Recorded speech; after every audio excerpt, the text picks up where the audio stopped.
Allison Barker sat in front of the computer with her sister Janice. Today was the 1st of April, and she expected to pull a really good prank on someone. She was so sure it would be great that she invited her sister Janice, who loved a good joke, to enjoy it with her. It was 7:45 p.m., and the live broadcast from Dave and Norma Adams' house was about to begin. Allison thought it was interesting when Dave Adams called her in the morning and told her she would get a link to watch it tonight. Dave was friends with her husband, Peter, and they were having a poker night on Monday. Dave and Peter, along with Benny, Scarrow, and Paul Getchell, have been friends since kindergarten. They all still live in the same town with their wives and 3 of them with children. Allison is married to Peter, and they have 2 children, Jenny and Mark. Benny is married to Angela, and they have no children yet. Paul is married to Wilma, and they have an 8-week-old baby. Dave's wife's name is Norma, and the Adamses also have 2 children, Ben and Max, now sleeping upstairs. Every Monday is poker night, and the venue alternates between the houses.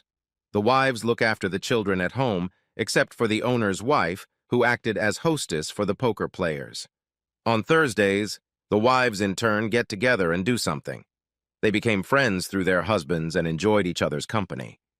They like to try different activities: needlework, dance lessons, reading books, and currently playing pickleball. Angela Scarrow sat alone in front of her tablet.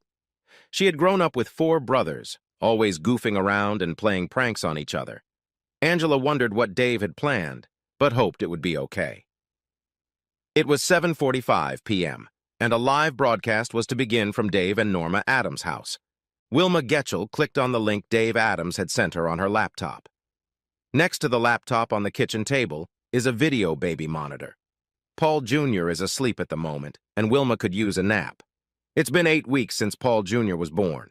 He's not an easy baby, and Wilma is sure she has postpartum depression herself. Paul Sr. isn't much help either. He works too much, and when he's home, he's neither sympathetic nor helpful. This, in turn, was causing Wilma even more inner turmoil and stress.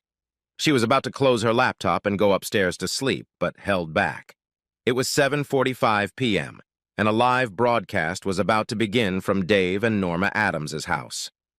Norma Adams' parents are Betty and Albert Jones. They, too, received a call and link from Dave Adams.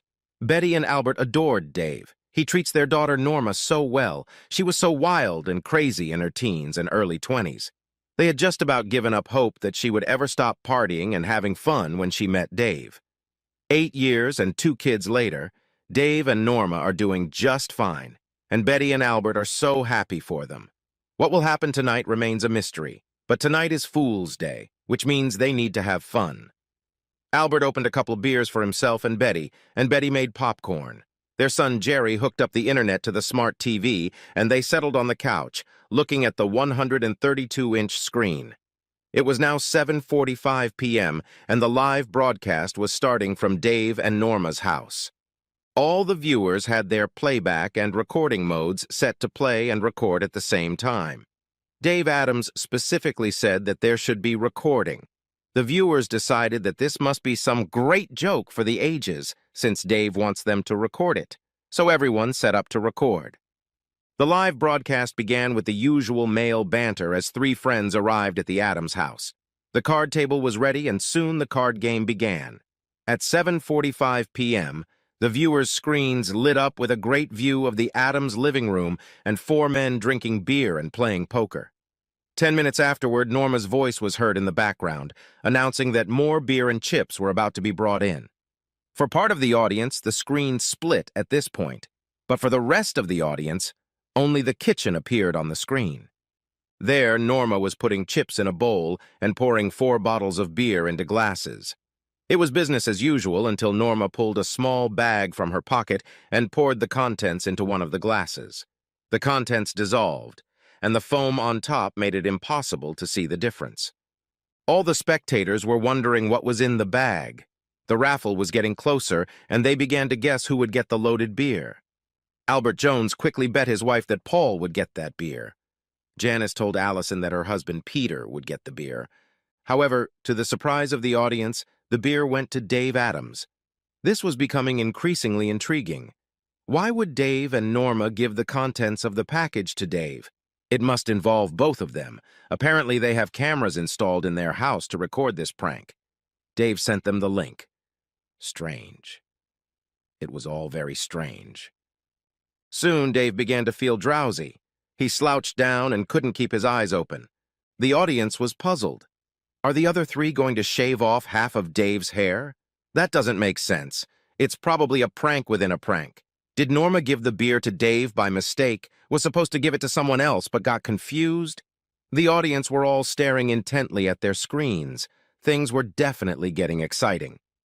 As Dave's head slowly lowered onto the card table and his hand hung limply, dropping the cards to the floor, the audience simultaneously held their breath. Then Norma's voice came through the speakers in the audience houses. "Finally! 4 weeks I've been waiting for this moment. Come on, guys. Let's head to the bedroom. We don't have much time." Allison Barker looked at her sister Janice. Janice looked at Allison. They were shocked. Angela Scarrow's eyes narrowed and she picked up her cell phone. Wilma Getchell stared at the baby monitor screen while Paul Jr. fiddled in bed and almost missed the whole thing. A sense of dread came over Betty and Albert, and they couldn't take their eyes off the screen. Once again, those with a split screen could see Dave sleeping on the card table and the bedroom in the other part. Those without a split screen had only an image of the bedroom, and what an image it was. Norma, Peter, Benny, and Paul undressed in record time. Paul lay on the bed with his feet down on the floor. Norma quickly climbed on top, and it began. The onlookers couldn't believe it. No foreplay. 1 minute it was a game of cards, and the next minute Norma was tightly sealed. It all happened so naturally that it clearly couldn't have been the first time. In a way, it seemed logical. The poker game was ending at 9:30 p.m., so the lovers didn't have much time. Still, it was a shock. At this point, Janice was hugging her sister Allison, and Allison was sobbing on her chest. Neither woman could get a word out. Allison thought she had the perfect husband and marriage, and couldn't understand what was happening on the screen. Janice was so upset with her sister that she couldn't form a coherent sentence, so she didn't say anything. Angela Scarrow was furious. She dialed her older brother Jeff's number on her cell phone. When Jeff answered, Angela was very brief. "That asshole husband of mine is cheating on me. He's at 435 Arrow Road right now with that whore." Jeff wasn't surprised.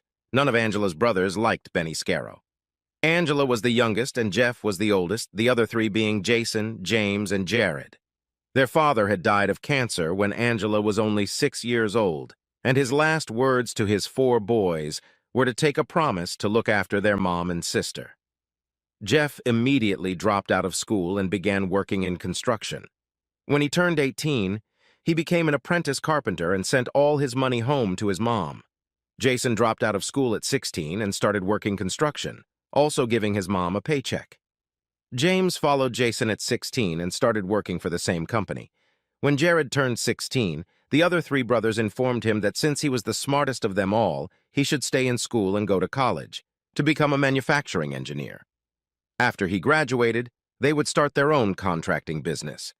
When Angela married Benny, the 4 brothers' design and construction company was doing well. Jared lived at home with his mom, and his other 3 brothers were married. They were a tight bunch, and Benny was tolerated because he married their sister, but they didn't like him. Sometimes Benny would get drunk and say to Angela, "I piss on your brothers." Angela loved Benny and her brothers and thought she had a good marriage, so although there was friction, it was manageable. It's amazing how quickly love can turn to hate.